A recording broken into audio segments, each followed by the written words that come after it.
guys, I have a 2016 Sprinter van, and there's some maintenance things that all you newbies that are driving around in those fancy ones have to do to your engine to keep it running well. One, obviously, is changing the oil and oil filter, which you can see that down there. It might have changed locations, and your air filter, right? Do it as often. I do mine all the time, every 3,500 miles, no matter what, just to keep that fresh, because it does get used hard. And the EGR valve here, this needs to be cleaned. They're fairly expensive, so and they're sturdy, so it's mainly just a cleaning process.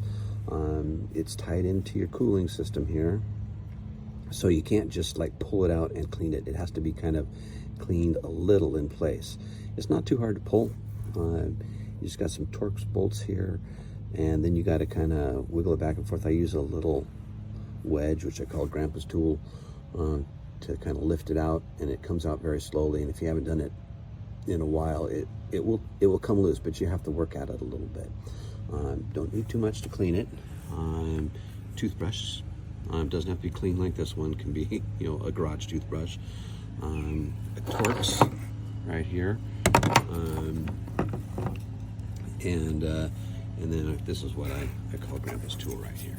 So it's just a little wedge that just gives me a little bit of prying power, and it's just good. And then, like I said, a little bit of brake cleaner, and you can get in there and just clean that baby out. Takes maybe 15 minutes, and I'll take some shots while I'm doing it. All right, just want to give you a quick lowdown here. So just use your E11, your Torx E11 is what I use, and just undo these right here. Okay, there's 1, 2, and then there's 3, and there's 4, and then there's one here on the side of the I've already loosened these on the side of the neck. That way you can just bend the neck and get it out of the way. All right. Next thing is I'm going to undo this. You may not have to undo this, but I do it just to get it out of the way. And these are not actually always fun to get off. If you've worked on your Mercedes van, you know that Mercedes likes to make wires way too tight. Way too tight. They actually break because they're too tight in a lot of instances. So, but getting this out of the way, and then I'll be able to use Grandpa's tool and just kind of pry that up, wiggle it back and forth, and I'll do that for you. Right now, I just loosen these, and then I'll back them out here. Nothing complicated. So, all right, on to the next. Okay, just a couple quick notes here for you. Just use, it's kind of an extension on the Torx there. It just helps you get down there a little bit. You may or may not use one, but it just helps me a little bit, and it's a little wobbly here, so it gives you a little bit. The back gets a little kind of tight with this part of the cooling hose, and you can unscrew these bolts and they won't drop out. They have to be pulled out, so just have a good grip on them when you pull them out. But you can actually loosen them all the way, and all of them are the same size, with the exception of the one for here, which goes to that, and that's just a little shorty. So you don't have to worry about which getting. They're all the same length, so they can go wherever you need them to when you put them back. All right, on to the next. And I wanted to show you this too. All right, so I pulled out the little plastic piece here. And just because you pull the plastic piece out doesn't mean that this piece is going to come out, okay? What you got to do from that point is you got to get like a little screwdriver or something and put it in. Let's see if I can keep it focused here. It's focusing funny. And put it right under this, right here, and pry that up and leave this in. Kind of use your left hand, pry this up, and then pull with your right hand and pull it out, right? And it will come out, okay? And then just get it out of the way there. But you can see it's got a little extra clip right in here, all right? And just keep that clean, all right? Just let it float. I think it's okay. All right, and on to prying this thing off. All right, right, so I've changed position a little bit, standing on the bumper now, so I'm up higher. All right, so there's that. That's just floating there. And as you can see, down here, there's a part down here that's part of the main vehicle. And this up above it is the EGR valve. All right, and I've wiggled it enough to where it's come up and I can fit Grandpa's tool in there now, right? And then you just kind of use, not big leverage, because like I said, there's a little metal gasket in there. It's pretty tough, but you still got to be careful with it. And then you just kind of pry with whatever you have gently and pull up at the same time, and that will come loose. All right. Now, if it's the first time, it's going to be stuck a little bit more, but it will come loose. All right. All right. And I say you'll just pull it straight up. And maybe I'll turn this back on when I'm doing it, because you don't want to take these off. You can, but then you have to deal with radiator fluid and stuff like that.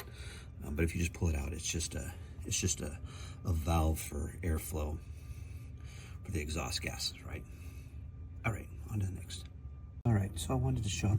So I've gotten this pried up. It came out in probably, I don't know, might have been 30 seconds to a minute of just kind of like loosely prying and wiggling back and forth, and it just released. But I've taken it out before, so the first time I did it was a little tougher. But I wanted to kind of pull it out the first time to show you what it looks like. Now see, there's that gasket down there, and that's what that EGR looks like. Now see, hold on here, let me see if I can spin it for you. Okay, it's got a little butterfly valve right here, or whatever valve, and it gets to where it doesn't shut or open as fast as it needs to. See, there's open and there's shut. All right, so it's all gooky. So you just clean it out, clean it in there, and you've restored your power. All right, now look at that gasket right there, because that's how it will have to go back. All right, so now you just hit it with just some brake cleaner and a toothbrush. Make sure you use your gloves and put everything back in reverse, and away you go. Like I said, if you notice that you're losing power, especially going uphill or whatever, if it seems to be like hicking up when you're like changing gears or something like that, this is a very possible problem. And when I first cleaned this out, this thing was like just, this one's going back pretty fast now, but it was just like, when I do this, it would just go like, it would hardly go at all. Alrighty, so on to cleaning. All right, I just want to show you here. So basically, you see I got my gloves on now because I'm dealing with the brake cleaner. And I don't like getting that stuff on me too much. You know why, if you don't have to. So just take the brake cleaner and hit this thing. All right, you can see I'm bending it here. You know, it bends fine. But see now, let's see here. There we go. Now you can see how it closes much faster. So like I said, when the first time I did it, it was just closing like this. But now it's boop. I've taken this thing out before to clean it, and I don't think I did a better job. So I've taken it out and actually plugged my radiator lines here. And like I said, I don't think I did a better job. And as you can see, this is a pretty stout piece. I don't think it's going to break very often, so I don't think you need to replace it. And it's a pretty expensive part to replace. About, I think it was like $700 or something. So just clean it. I also cleaned down in the hole a little bit. I just use brake cleaner and a toothbrush and get it as good as I can. And just get that stuff out of the way so that it can,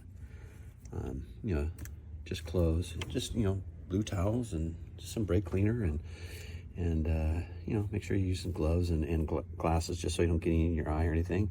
See, I cleaned off the top there. Now, one of the things I do want to point out here, and I don't know if I can reach it while I'm holding this up. See if I can switch hands here. You go to put this thing back, there's a wire. Like I said, Mercedes loves to make tight wires. This wire is tight, and make sure you do not pinch it when you put it back here. Okay, see, I don't think you can see from this video because it's wanting to focus on the wrong thing. But you can pinch that wire, and if you get an air light when you go back, that's what it's from. Mercedes just makes everything so tight. So didn't take anything more than me just wrapping it up and, you know, backing it out. But, you know, make sure you do not pinch that wire when you put this plate back on. All right, so just move it off to the side and you'll be fine. You can't see there's actually a distance here, but when I did it my first time, I pinched it right here. Well, actually, it wasn't even my first time, it was like my third time. I pinched it right here. So just make sure that you're not pinching a wire here. All right, and now you just do it in reverse and you're good to go. WizzWare out.